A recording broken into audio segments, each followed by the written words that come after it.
bagaimana KPK mengungkap kasus suap pengadaan CCTV dan jaringan internet proyek Bandung Smart City.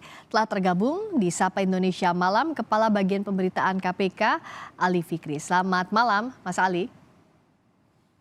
Selamat malam Mbak Priska. Mas Ali, jadi sebenarnya sejak kapan kasus pengadaan CCTV dan internet Bandung Smart City ini dapat atensi dari KPK? Dari laporan masyarakat atau seperti apa? Iya betul Mbak Priska. Jadi kami pastikan ini berasal dari laporan masyarakat yang kami dalami ya, kami verifikasi, kami telaah dan kemudian kami analisis begitu. Hmm.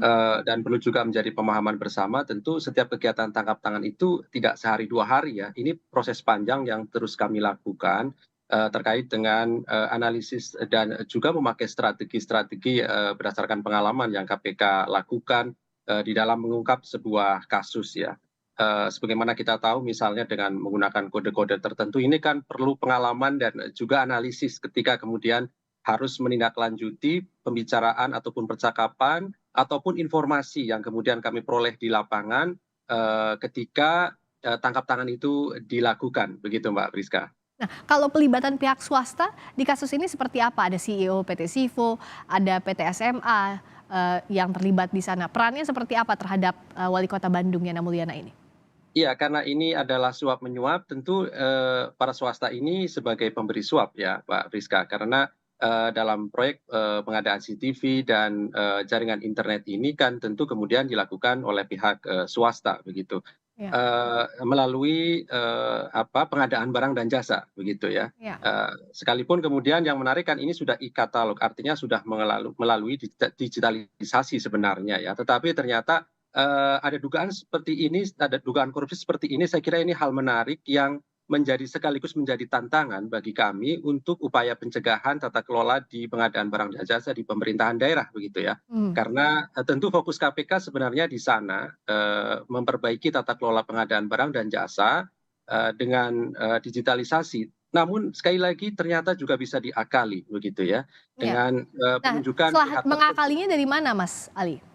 Ya, ini kalau kita mengacu pada kasus yang di Kepulauan Meranti, ternyata kemudian kami banyak mendapatkan informasi ya setelah pada proses penyidikan.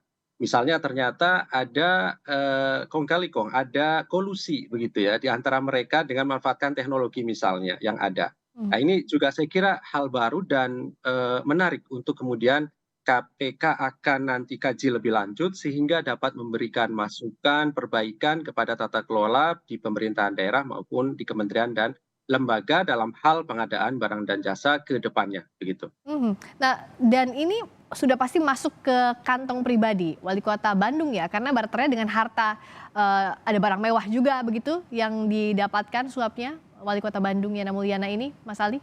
Betul, Mbak Priska. Jadi ada beberapa hal selain uang tunai, uang dalam bentuk rupiah maupun mata uang asing, juga kemudian kan dibelanjakan sepatu kemarin ya merek LV ya, yang Mhm. kemudian kami juga ketika kegiatan tangkap tangan memperoleh atau mendapatkan barang tersebut sehingga kami sita sebagai barang bukti. Di samping kemudian juga kemarin sudah disampaikan mendapatkan fasilitas untuk ke Thailand misalnya dengan biaya dari salah satu vendor yang mengerjakan proyek tersebut. Tentu ini kan hal yang dilarang ya ketika Ya. kemudian harus ke luar negeri dengan tujuan apapun, apakah itu jalan-jalan ataupun dalam rangka studi banding misalnya, Ya. tentu sudah dibiayai dari pemerintahan daerah itu sendiri, bukan dari pihak vendor itu sendiri, karena ini tentu akan ada konflik of interest gitu ya. Jadi ada kepentingan di dalam pengadaan misalnya seperti itu. Ini kan bagian dari kelemahan tata kelola pemerintahan saya kira begitu. Bagian meloloskan proyek itu ya, Mas Ali ya. Mungkin Ya, betul. e-katalog prosesnya tapi lobi-lobi di belakang layarnya masih jalan juga ya, di situ celahnya?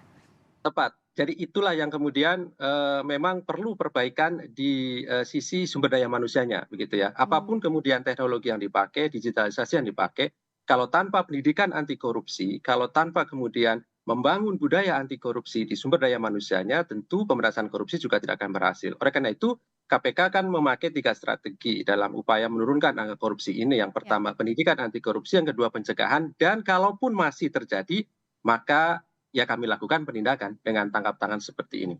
Ngomong-ngomong OTT, ada kode yang diungkap KPK ini kayaknya jamak ya, bukan hanya kasusnya Yana Mulyana saja begitu, nganter musangking misalnya. Nah ini boleh cerita lebih dalam soal ini, yang akhirnya kode ini mengungkap adanya OTT terhadap Yana Mulyana? Ya, Mbak Friska, betul. Di beberapa kesempatan, ketika KPK melakukan tangkap tangan itu kan banyak kode-kode yang digunakan ya. Yang fenomenal saya kira, apel Washington misalnya Ya, dulu ya, sempat rame itu. Kemudian, banyak kode-kode, bandeng presto ataupun, gula teh dan sebagainya banyak sekali dan itu kan butuh analisis ya.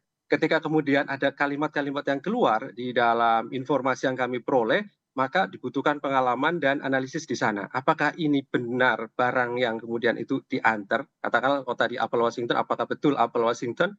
Kalau kemudian barang musangking. tadi Mhm, musangking, apakah betul itu durian misalnya? Nah, mhm. ini butuh analisis ketika kemudian harus, mengamankan para pihak ini ketika transaksi itu, gitu ya. Nah, oleh karena itu tentu sekali lagi tangkap tangan itu sebenarnya, pekerjaan yang tidak mudah begitu Ya, ya. Sekalipun ada beberapa pihak yang mengatakan itu kan pekerjaan yang mudah sehingga KPK seolah-olah supaya dianggap kerja. Ini saya kira pernyataan yang, keliru begitu jadi ya. kode-kode tadi misalnya Mas Ali nggak serta-merta bisa lolos OTT juga ya, walaupun sudah disamarkan dengan musangking misalnya, disangkanya mungkin oleh-oleh gitu, tapi KPK bisa tahu itu. Iya, ya ini nih yang butuh kemudian pengalaman begitu ya, Mbak Karena Rizka, di dalam berulang misalnya Mas menganalisis. Ali jadi mencurigai itu salah satunya? Iya, ketika kemudian ada informasi-informasi yang dengan kode-kode itu, ketika kemudian analisisnya kita lemah, maka tentu kan, Mhm, kita tidak akan mendapatkan bahwa yang dimaknai barang yang kemudian disebutkan itu adalah uang misalnya, kan begitu ya. mhm. Ini Ya. ya butuh kemudian, saling mengkaitkan satu data, satu informasi, satu dengan yang lain dan kemudian kesimpulan bahwa itu bukan barang yang dimaksud di dalam, informasi yang kami peroleh misalnya seperti itu. Sehingga ketika kemudian kami tangkap, ternyata berupa uang begitu. Nah ini di beberapa, tangkap tangan yang KPK Ya. lakukan ya memakai kode-kode seperti itu ya. Bahkan ada teman jurnalis yang kemudian menyusun sebuah buku, kode-kode terkait dengan, ini begitu ya. Ya, Banyak sekali di sana yang kemudian kita bisa diketahui, ya sekalipun kemudian ternyata kan hari ini masih aja digunakan kode-kode itu ya. betul. Artinya memang, sesuatu yang, menjadi tantangan bagi kita semua di dalam upaya pemberantasan korupsi, sekalipun kemudian memakai kode-kode tertentu, bagi penegak hukum, bagi kami tentu itu tetap, bisa kemudian, kita lakukan penindakan begitu.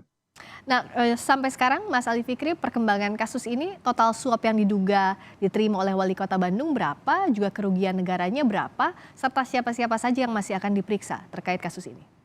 Iya, untuk total penerimaan itu kan sebenarnya 900, juta lebih ya, tetapi, kemarin juga sudah kami sampaikan, tentu kami masih banyak memiliki data dan informasi untuk dikembangkan lebih lanjut, karena dugaannya kemudian tidak hanya penerimaan para proyek, CCTV dan jaringan internet ini begitu ya, tetapi ada penerimaan-penerimaan lainnya. Maka kami nanti akan dalami ke sana begitu ya, Mbak Baik, Friska. Apakah kemudian juga juga menetapkan dengan pasal lain misalnya ya. dugaan gratifikasi 12B, bahkan kemudian tindak pidana pencucian uang tentu itu yang kemudian nanti kami akan tuju ke sana. Adapun kemudian, langkah berikutnya tentu, karena ini baru 1 hari, maka strategi yang kemudian kami gunakan tentu pengumpulan alat bukti lebih dahulu ke depan untuk beberapa hari dan pasti nanti kami akan informasikan kepada masyarakat melalui teman-teman media, apa yang kemudian kami lakukan di dalam upaya-upaya, tersebut. Tetapi yang pasti bahwa kami tidak akan pernah berhenti pada satu titik informasi dan data sampai hari ini,